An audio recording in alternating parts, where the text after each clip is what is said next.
This was, oh my god, they literally do nothing but harm. Oh my god, it was so gorgeous. Oh my god, this poster, I swear to god, was a no. I still give it 4 stars. Hi, welcome back to my channel. Today I am going to talk about all of the movies that I watched in March of 2024. Happy April, by the way. Happy April Fool's Day. Probably one of the worst holidays ever for someone as gullible as me. I literally cannot even be on social media on April Fool's Day because I literally fall for everything. Like, tell me why I saw on Instagram today that Christopher Nolan and Denis Villeneuve, which I just found out how to say his name, Denis Villeneuve, like that's really how you say it. I thought it was Denis Villeneuve or something like that. Denis Villeneuve. Okay. I saw that him and Christopher Nolan were making a movie together, and I was like, and then I immediately exited out of Instagram, and I was like, you know what? Today's not the day. Today is not the day for social media. I will be back tomorrow. But today, instead, I decided to talk about every movie that I watched in March. So let's look at some stats. I watched 46 films in March.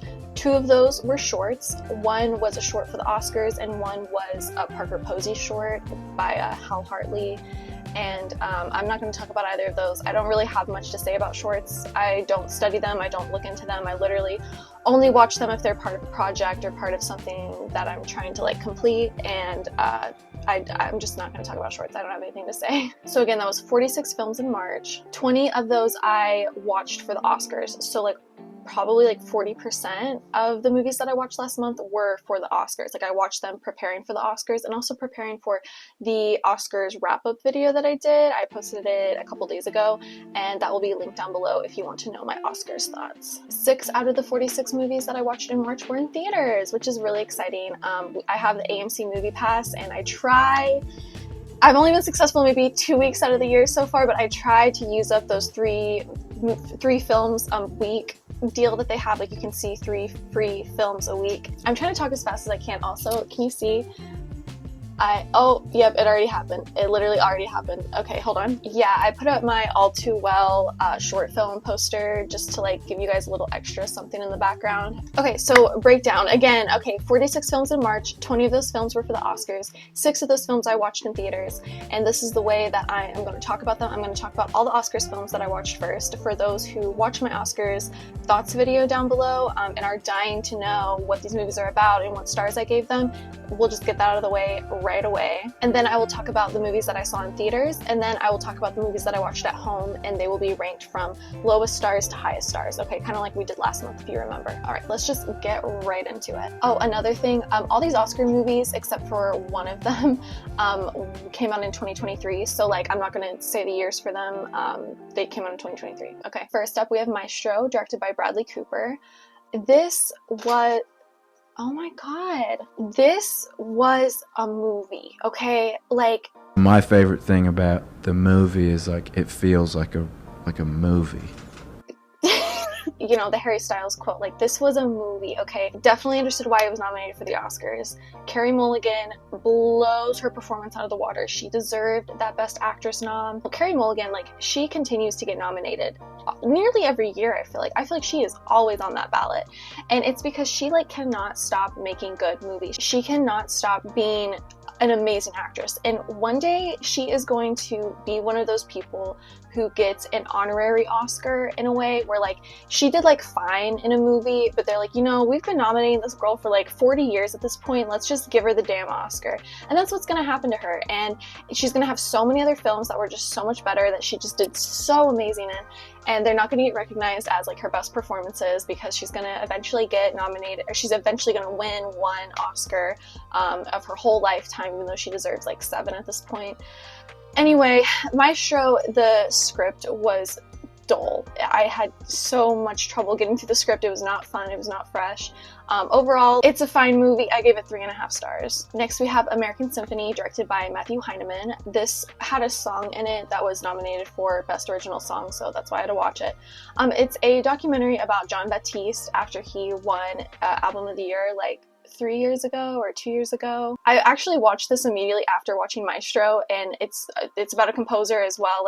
He's literally getting ready for a symphony that he's writing and that he's going to perform at. It was a very fine, basic ass movie. I gave it 2.5 stars. Literally, I have nothing to say about it. If you like Jon Batiste and his music, definitely give it a watch. It's on Netflix. Next, we have Nimona by Troy Quane and Nick Bruno. This was nominated for Best Animated, and I loved it. I had a great time watching this. This is like the exact kind of animated movie that I would let my kids watch if I ever had children. I gave it 3.5 stars. It's fun, it's fantasy, the characters are just like really fleshed out. The female character is really good. I have nothing wrong to say with it. Definitely let your kids enjoy it, I would say. Next, I watched Indiana Jones and the Dial of Destiny, directed by James Mangold. I love, love, love, love, love Phoebe Waller-Bridge. And personally, I need her in more movies. Like, she gives a lot. She brings a lot to the movie. She's funny.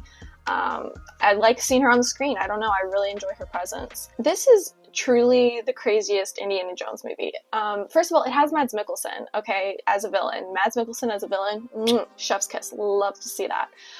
They literally go back in time in this movie. It's very weird. I wasn't expecting it. They go like so far back into time as well. Like, think of like the Roman Empire. Like, that's how far back they go in this movie.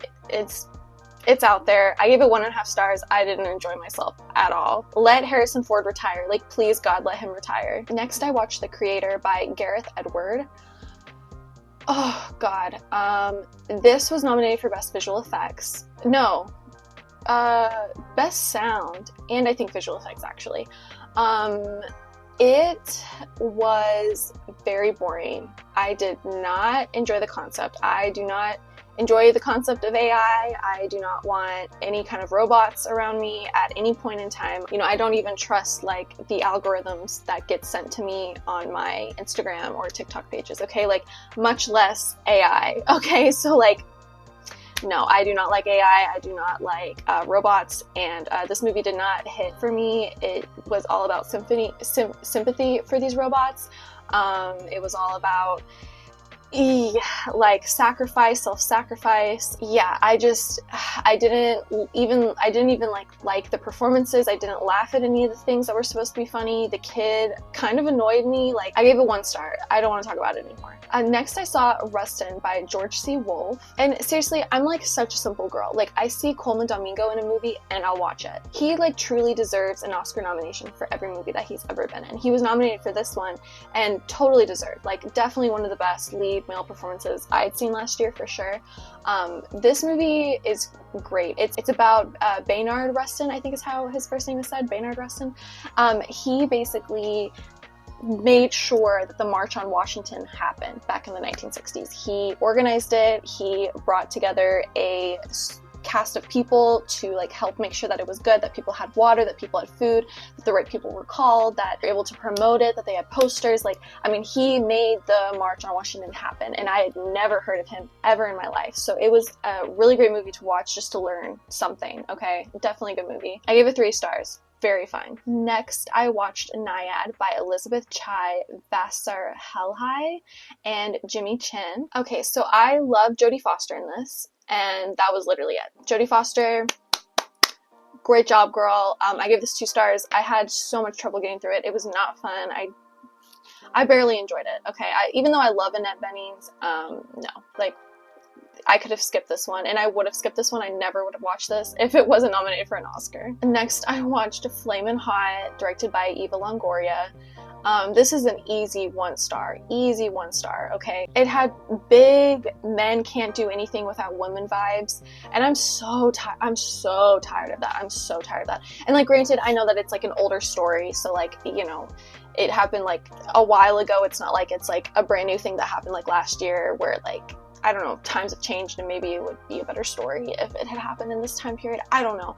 I'm just like so tired of it. It's literally like this man, like, he can't get a job until his wife like fills out the application form for him. Like, he cannot like go to work until she irons his shirt for him, you know? And like, I get it's different because he like didn't go to school and she did, but it's still just like, oh my god, like this man, he wouldn't have been able to tie his shoes if it weren't for his wife tying his shoes. Like, that is like seriously what I mean with this movie. And it turns out it's not even a true story. It's literally based on a true story, but the man who came up with Hot Cheetos, I haven't read into it, so like, please don't quote me on this, please go do your own research, but I've heard that apparently that wasn't even true, that he came out and he was like, yeah, y'all, I lied to you. Turns out, yeah, so stupid. I gave it 1 star. moving on. Next, I watched El Conde by Pablo Larraín. I love watching Chilean movies. Like, Chilean directors, they hit different. Okay, I love Chilean movies. Personally though, any reimagining of Pinochet makes me super uncomfortable. If you don't know who he is or was, he was a dictator in Chile in like the 60s, I think. I could be wrong on that. It was a very hard time for the people of Chile during the time that he was dictator. And if you talked out against him or you spoke out against the government, horrible things would happen to you and your family. And so like anytime there's like a reimagining of Pinochet, or they try to give him some humanity or like make him like a funny goofy guy, I literally, I'm not laughing. Like, I'm not laughing at all. It's not funny to me. I have done a lot of like unwanted research on Pinochet just because I've been curious about what it was like to live in Chile during those times. And disgusting, like literally deplorable behavior. It makes me sick to my stomach. So like, this movie did not sit well with me at all. Basically, Pinochet is like a vampire and he's like lived forever. And this woman comes to interview his family, and the interrogations, like the interviews that she gives, are probably the best part of the movie because the family is very like unapologetic to what they got away with while Pinochet was a dictator. Okay, I just did the pronunciation into Google of Pinochet, and apparently it's Pinochet. I've literally never ever heard it pronounced like that. So like Pinochet, like, excuse me for mispronouncing it, I'm so sorry. But yeah, like I said, the interviews with the family members in the movie, where they just kind of detail like all of the terrible stuff that they got away with while he was dictator, were my favorite parts of the movie because it was like the only like sort of accountability that we got. Like, they did not feel sorry for what they did, but like we as the viewer got to learn about what he really was like as the dictator. It needed to be said. It needed to be said. If you're trying to do a story on Pinochet and you're just like, I don't know, trying to make him a funny goofy vampire, and you don't talk about any of the terrible things that happened while he was in charge, then yeah, I'm not gonna like it. So I did enjoy that. At the end, there is the craziest twist involving Margaret Thatcher that made me so, it was just, the movie was so weird, you guys. Like, I did not enjoy it. I wanted to like it. It looked cool. It was like black and white. It looked very nice. But there was too much going against it. I think I give it 2 stars. Yeah, I give it 2 stars. Next, I watched Elemental by Peter Sohn. This is a Pixar movie. It was nominated for Best Animated Feature. It was so cute. It was really cute. They both had like really good chemistry. It's like, you know, elements. So like, she's fire, he's water, and they like clash. And like, it was definitely a cute movie, and the animation was really good. The fire was believable, the water was really good, and those are things that are really hard to animate, so definitely props to Pixar, you know. I gave Elemental 3.5 stars. Next, I watched The Color Purple by Blitz Bazawule. So I watched the OG, The Color Purple, directed by Steven Spielberg. He did The Color Purple, right? Steven Spielberg? I watched that a couple years ago, and that movie has stuck with me ever since. Okay, it really, I mean, it hounds home just the terribleness that these girls go through. Celie especially, like, she's the main character, okay? And I remember the relationship between her and her sister are just like, oh, like, I just felt it. I think about it a lot. Like, that movie really, really stuck with me, okay? And in this one, it's watered down. It's like a Hollywood blockbuster musical where, like, they're, like, maybe, like, too scared to say all of the horrible things that happen. It's all kind of like, you have to figure out the horrible things that Celie goes through. It's never like really said what it is, which is fine, which is totally fine. But the OG like really packs that punch of like, these girls went through it. And like, I remember, like, for instance, we find out where Celie's children are later on in the movie. And I remember that realization in the original. I was just like, I remember crying. Like, I was so full of emotion for this story and for these characters. And like, when you find out where her children are, it was just like such a relief. Like, you never ever thought that that would happen.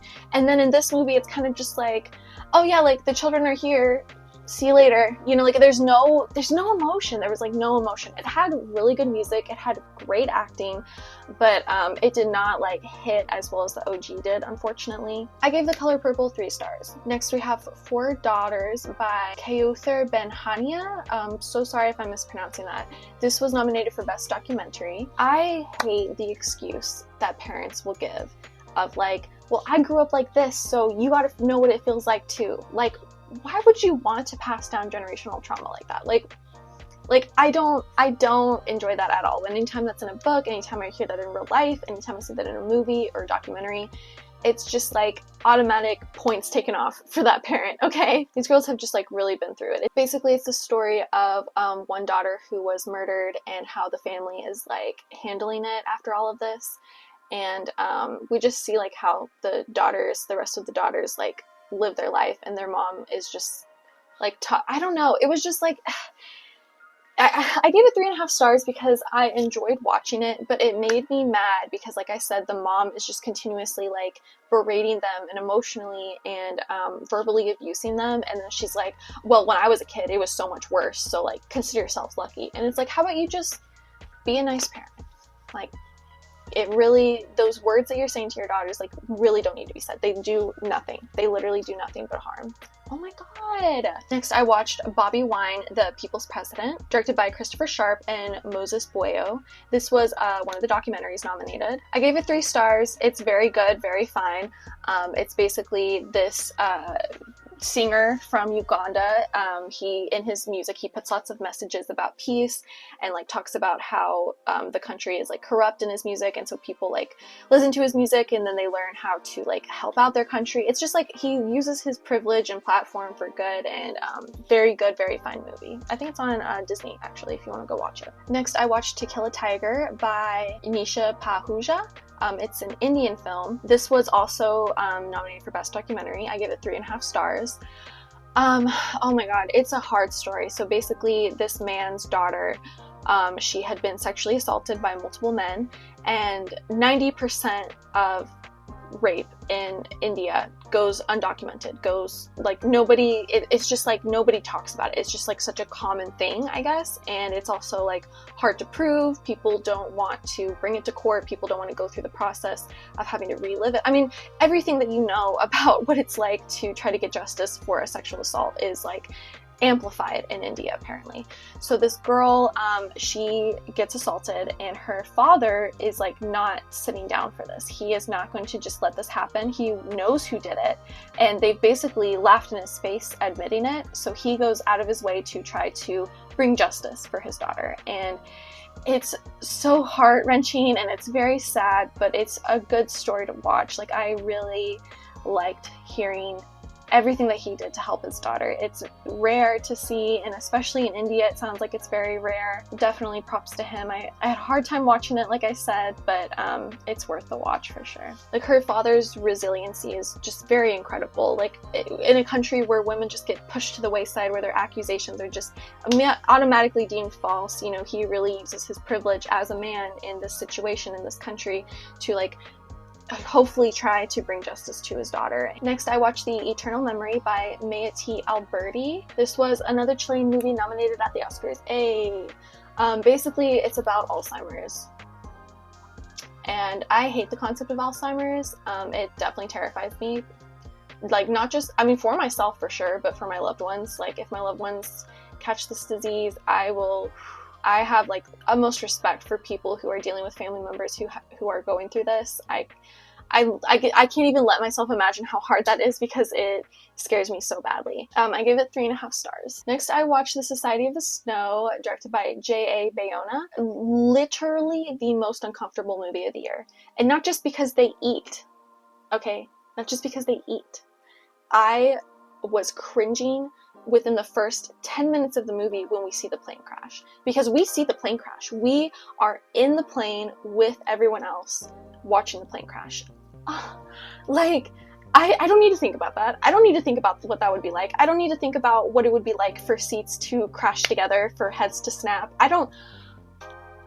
Terrifying. That movie terrified me. The most uncomfortable movie of the year. It was really good though. I think I gave it 4 stars. I didn't write it down. I think I gave it 4 stars, but it was really good, very enjoyable. I mean, it's not enjoyable, but I had my eyes glued to the screen. Like, I could not look away from that movie. And ooh, it's making me cringe just now. Okay, let's move on. Next, we have The Teacher's Lounge, directed by Ilker Kate. I was like super excited for this movie. I had seen the trailer a couple of times, and I was like, this is the kind of movie for me. I love like classroom drama movies, like not necessarily like between a teacher and a student in like an inappropriate way, more so just like a teacher is like at their wit's end with their class. Like that like is a subgenre for me, okay, that I really like. And this one's all about thievery. This one's all about theft. Okay, someone is thieving in the school, and this one teacher puts out a camera to try to see if it's a teacher who's stealing, because everyone keeps assuming that it's this kid who is Arabic who's stealing, and it's just like very like racially motivated, obviously. And she's just like, he's literally never done anything wrong, so like let me try to catch the culprit. She catches who she thinks is the culprit, but like literally by the end we still have no answers, and you're just fuming at the end because of all of the like she just goes through so much to try to not necessarily prove that a teacher is stealing, but just try to like keep her students safe and happy, and then they all turn on her. It's a very good drama. It's a very good drama. I gave it 3.5 stars. Next we have Golda, directed by Guy Nativ. I don't even want to talk about this. It was literally torture to watch this movie. I gave it 0.5 star. We're moving on. I hated this movie. Next, I watched 20 Days in Mariupol, directed by Mstislav Chernov. Mstislav Chernov is how you say it, I believe. Excuse me for mispronouncing it. I'm so sorry. I gave this 4 stars. It was nominated for Best Documentary. It won Best Documentary, actually. It is about the bombings that happened in Ukraine from Russia last year. It's so interesting because like journalism is so important, okay? And this movie proves how important journalism is, okay? Because in the beginning, some people are like, why are you filming? Like, don't film us here and everything. And he's like, no, like the people need to know what's going on. Like, what if this is our only way to get help? And it turns out that was the case, because obviously Russia, like, you know, took out huge hospitals, took out Capitol buildings. They took out their electricity. There was no food, no water. I mean, they took everything away from the Ukrainians. And all they had were the few journalists who were there on site, who were hoping for a shred of service so that they could send the videos of the devastation to America, to Europe, you know, so that people would talk about what's going on.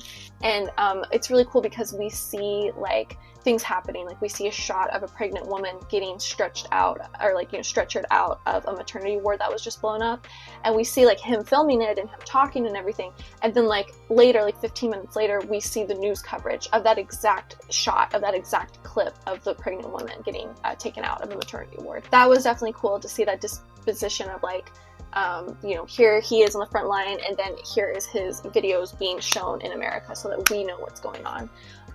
Very good movie. I gave it 4 stars. Definitely deserved Best Documentary. Okay, we are done with the Oscars movies. Y'all, oh my god, I'm so happy to not have to talk about these ever again until next year. I hate watching the Oscars movies, even though I love it so much, and the show is just, I mean, they just nominate like the worst kind of movies, and I'm such a completionist. Like maybe one day I'll learn my lesson and start just watching movies that I want to watch. But until then, I will catch you guys next year for another Oscars wrap-up. But now we can talk about all the other movies that I watched in March of 2024 that I wanted to watch, okay? We'll start with the movies I saw in theaters first. Like I said, I saw 6 movies in theaters. First up was Dune Part 2 from 2024, directed by Denis Villeneuve. I don't know how to say this man's name, I swear to God. I gave Dune 2 3.5 stars. Come for me if you want. Cancel me if you want. I don't get it. I don't care. I get the story. I know what's going on. You don't have to explain it to me. I've done a lot of research to try to understand. And personally, I enjoy the story of it. Okay, I enjoy the story of like this Messiah, and like you don't know if you should trust him or not. You don't know like how he's gonna actually be as a leader. And I am more excited for the next one to come out, because he's actually like, there's actually gonna be like tension between him and the girls, between the princess and between Zendaya's character. So like, I'm excited for that. Hopefully that's good. It had good moments, like the fight with Austin Butler's character was definitely interesting. There's just, I'm sorry, it's just not for me. It's just not for me, and I'm gonna move on. I give it 3.5 stars, okay? I feel like that was very generous. Next we have Imaginary from 2024, directed by Jeff Wadlow. Oh my god.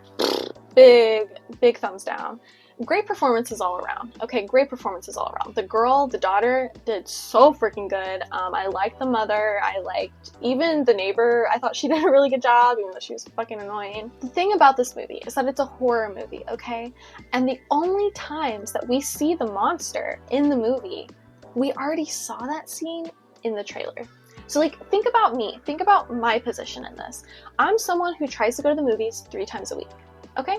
Not always successful, but I definitely would say that I go at least once a week. So I am watching this trailer for months at a time until it comes out. I finally go to see the movie, and the only scares, we already saw them. We already saw what the monster looks like. I was waiting for like another shoe to drop where like there would be a bigger monster to come out at the end. No. There's like a little twist at the end that I appreciated. If that hadn't have been there, the movie would have sucked. Like worse than sucked than it already did, okay? I gave it 2 stars. We're moving on. Ooh, next I saw Late Night with the Devil from 2023, directed by Cameron and Colin Carnes. Is that how you say their name? I actually was able to see this as an early screening at the IFC Center. There was a Q&A at the end with the stars David Dastmalchian and Laura Gordon. They watched it with us, and then they came out at the end for a Q&A, so that was like super radical. I made lots of eye contact with David. Hello, David. Hi, boy. Hey, it's me. I was sitting like in like the 3rd row. You remember me? This movie was very good. Very successful horror movie. The girl who has the devil in her, who's the devil, she freaked me out. She freaked me out. She did so freaking good, you guys. If you want a good, like, you know, possession movie, go watch this movie. I'm so serious. David is very creepy in it. He does a great job, and it's got like this late night talk show 1970s aesthetic. It was very pleasing to watch, very pleasing to look at. I had a fun time. I gave it 3 stars though. It could have been more. It like ended super abruptly. I was not expecting it to be that short. Basically the girl, the devil, was my favorite part of the whole movie. So anytime she wasn't there, I was kind of like, let's move on, let's keep going. Ooh, next I saw Love Lies Bleeding from 2024, directed by Rose Glass, my girl. What do I even want to say about this? It is a lesbian crime love story starring Kristen Stewart, okay? And basically they do crime, and Kristen Stewart cleans up the crime, and they're in love, and they kind of just do anything for each other. It's a little spooky. There's one character in it who's like very creepy to look at, and she does such a good job, and I really, really loved her performance, and I loved her as like an actress. All the girls in it were so good. It's based in the 80s, so like that 80s aesthetic is there. Basically the girlfriend is a bodybuilder, and she has like a secret beastie power, and she's like taking steroids, and oh my god, like it's just good. It's a great like crime thriller love story. Like it's a romance story, okay?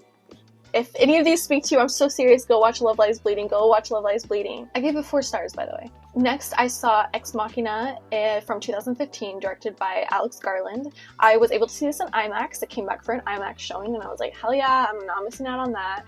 And honestly, watching this movie in IMAX was such a dream. It was so gorgeous. Oh my god, this poster, I swear to god. Watching this in IMAX was gorgeous. I feel like I can't ever watch this movie again after watching it in IMAX, because it just hit, not differently because I've seen it like 5 times at this point, but it's such a good story. If you haven't seen Ex Machina yet, like, what are you doing? Like, I am not a sci-fi girly. I don't like sci-fi, okay?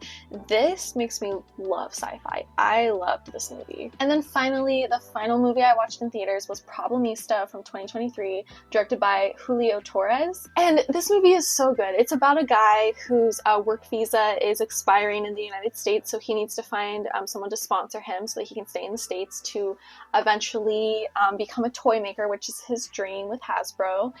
And he gets hired by Tilda Swinton's crazy eccentric character. And the movie is just so creative. Like, if you know anything about Julio Torres, he creates things. Like, he's a very creative mind. He has like a special on HBO that I haven't seen yet, but I definitely will be watching it now. I don't know how else to say it. Like, his mind is just amazing. He's very creative, and the movie is so much fun. If you want like a wacky, kooky movie that has a lot of good values in it, and it really teaches you to like stand up for yourself and to demand the respect that you deserve, and I really, really appreciate that message. Okay, finally, we are in the final section of this video. These are all the movies that I watched from home. I will be doing like I did last month and rank them from lowest stars to highest stars, okay? So, congratulations to me. I watched 0 movies that were either half a star or 1 star. I saved all those for the Oscars movies that I watched. So yay me. So starting with 1.5 stars, I watched Children of the Corn from 1984, directed by Fritz Kirch. I've seen this movie before, but I had to rewatch it because I'd never logged it on Letterboxd. It sucks. It's very boring. It's very dull. Isaac is the best part of this movie, bar none. Next, I watched Xandu from 1980, directed by Robert Greenwald. It's like so clear that the population was begging for more musicals starring Olivia Newton-John after she did Grease, and so they were like, Hollywood was like, okay, you want a musical? You want another musical with Olivia Newton-John? Okay, here is a movie where she is an artist's muse, but she's not real. She's actually Zeus's daughter, and she also works at a roller skating rink. And Gene Kelly is there too.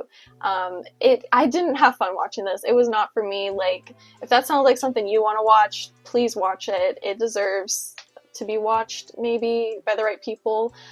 Gene Kelly tap dance roller skates, which is pretty cool. So maybe just look up that on YouTube. I don't know. Oh my god. Next is Cosmopolis from 2012, directed by David Cronenberg. David, buddy, you've never not hit for me before. You always pack the punch that I need. I say this all the time, I'm not a sci-fi girly, but he is my favorite sci-fi director. Absolutely. This was horrible. This movie sucks, in my opinion. It's like, it's so perverted, but not in a fun way. Like, not in a fun way like Saltburn was perverted. It's just like gross and annoying, and I hated the ending. So we're moving on. I don't want to talk about this movie anymore. Okay, for 2 stars, I watched Who Framed Roger Rabbit from 1988, directed by Robert Zemeckis. I had seen this movie before at a sleepover when I was a kid, and it hit the same exact way as it did as an adult. I was like, this movie is stupid. Why are we watching this? I know we're at a sleepover, but shouldn't we be like watching a scary movie that our parents wouldn't normally would let us watch? Why are we watching this very stupid cartoon / half live action movie? I don't know. The dialogue was good. The dialogue definitely made me laugh a bit. It's really tongue-in-cheek, but I just didn't like it. It got 2 stars. We're moving on. Ooh, okay. I gave no movies 2.5 stars last month. Interesting.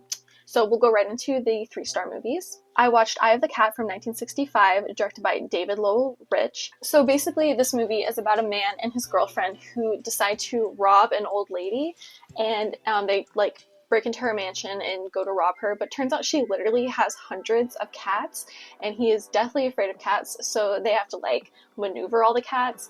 And as a cat person, it was good. Like, that's why I got 3 stars. However, it was a little overwhelming how many cats were in this movie, because as a person who owns cats, like, I know what it's like when a lot of cats get together. I know what it's like when even 2 cats get together and don't get along. So, like, I can't imagine how the filming process for this movie was. I bet these cats were very overwhelmed, very uncomfortable. There's parts where like they would like throw like a steak to like make the cats go away, and we'd see shots of the cats like fighting over the steak, and they're real cats, so it's like these cats had to like go through a lot. So I didn't love that. So that's why I got 3 stars from me. Okay, the next 3-star movie that I watched was Breaking Dawn Part 2 from 2012, directed by Bill Condon. I watched this for my Twilight video, also linked down below. As you will see in a moment, I did not like this one as much as Part 1. It's very dull, very boring. It's weird because like I enjoy all the characters, but like, is it a good movie? No, it's not. Okay, so now we have 3.5 stars. The first 3.5 star movie that I watched was Breaking Dawn Part 1 from 2011, directed by Bill Condon.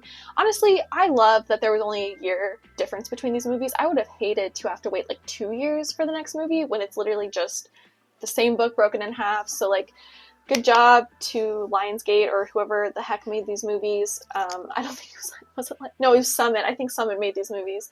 Anyway, good job on that. You guys made a great call with making them only a year in between. Part 1, I liked it a lot more because it's just like centered more around Edward and Bella. I like the wedding. I like the honeymoon. The whole pregnancy thing is very like, it amps up. There's a lot going on. There's a lot of action. Everyone coming together to like help Bella and Edward. It's very cool.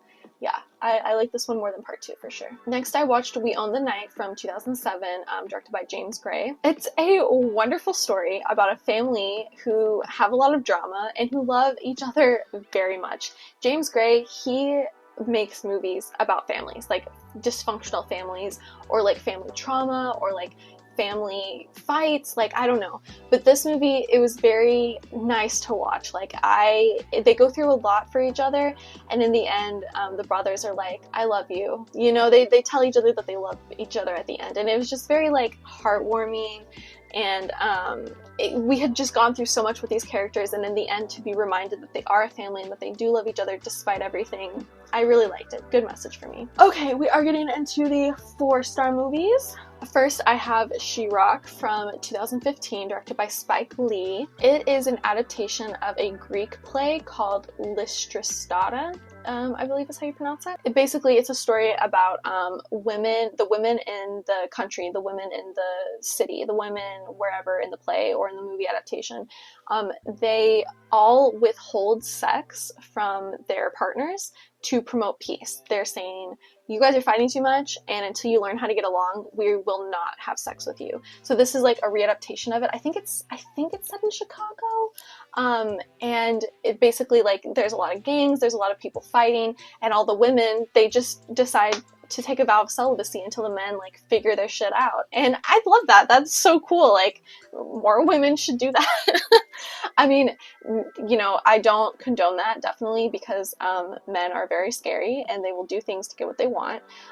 But the concept in a fictional play or a fictional movie is very nice to see. I really enjoyed the movie. Next, we have Blade Runner 2045 from 2017, again directed by Mr. Denis Villeneuve.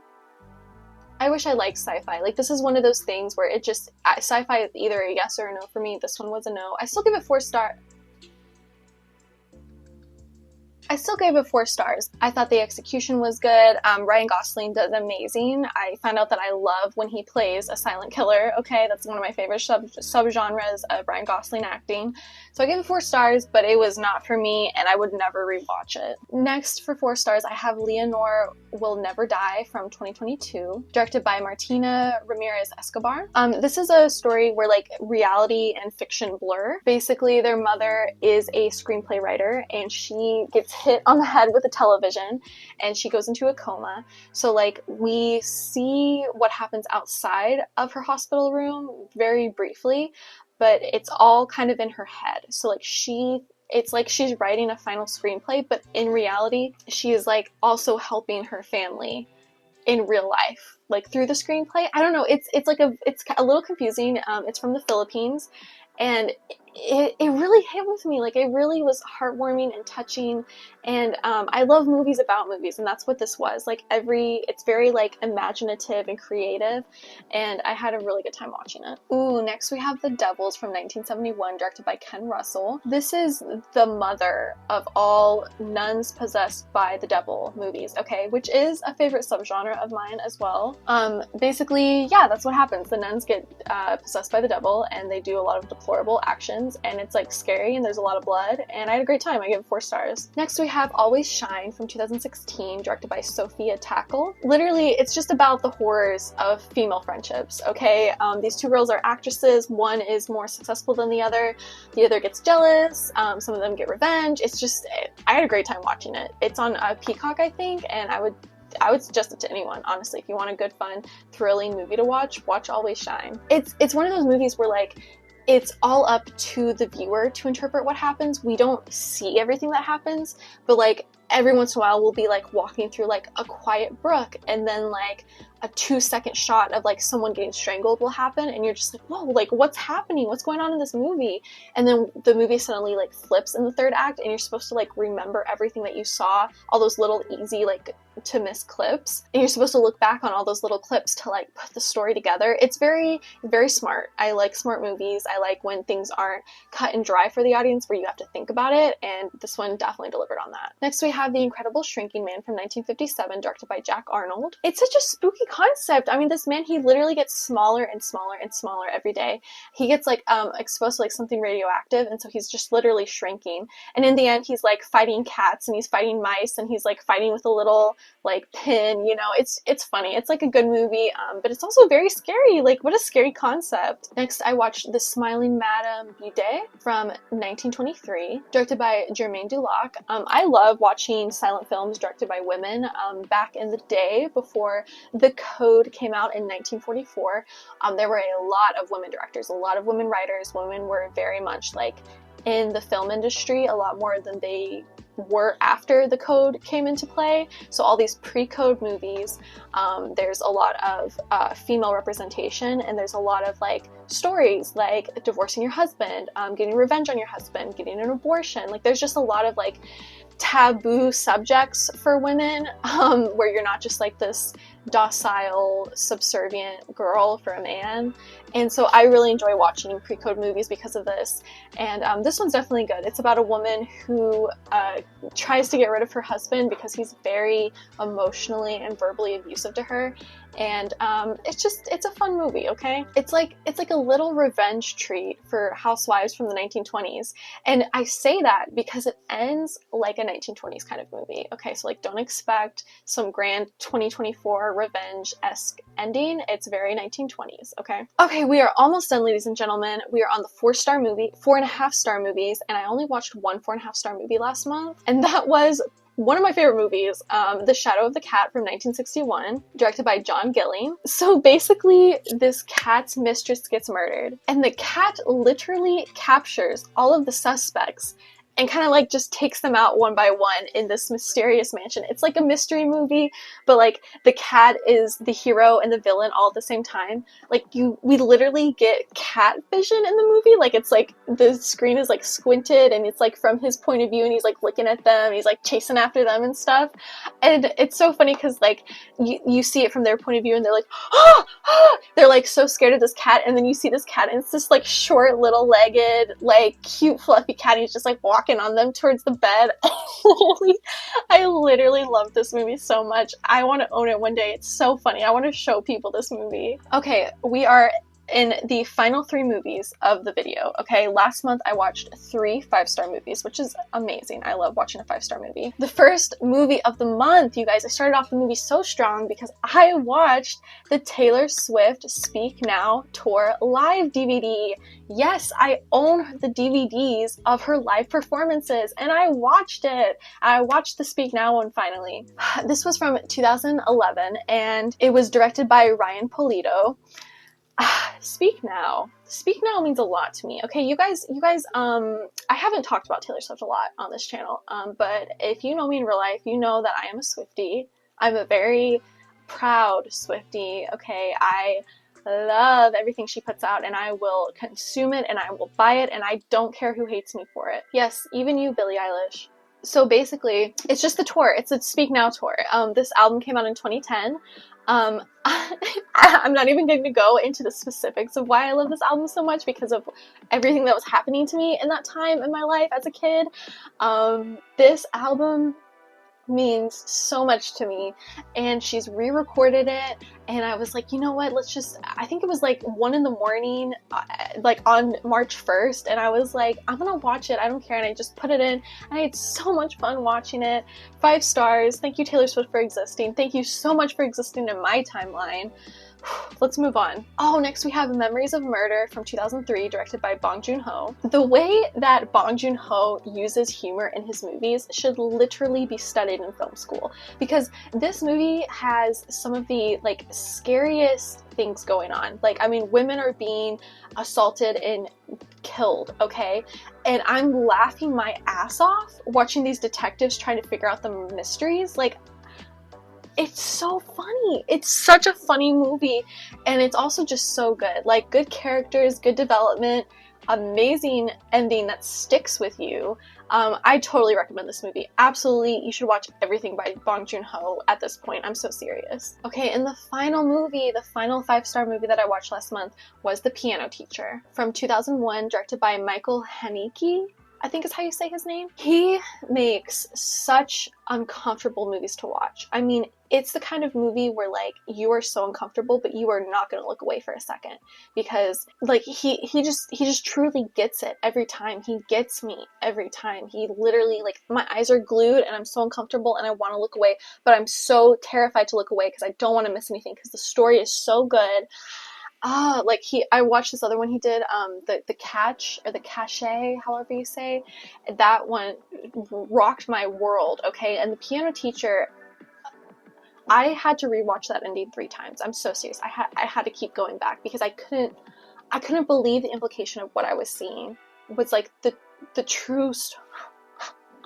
This movie is very good. Very trigger warning heavy. It's about a woman who is very sexually repressed, and she has a lot of interesting sexual deviant natures about her. She meets a guy and he like tries to get with her, and she's like, no, like, if you want to be with me, we're going to do it on my terms, with the way that I want to have sex.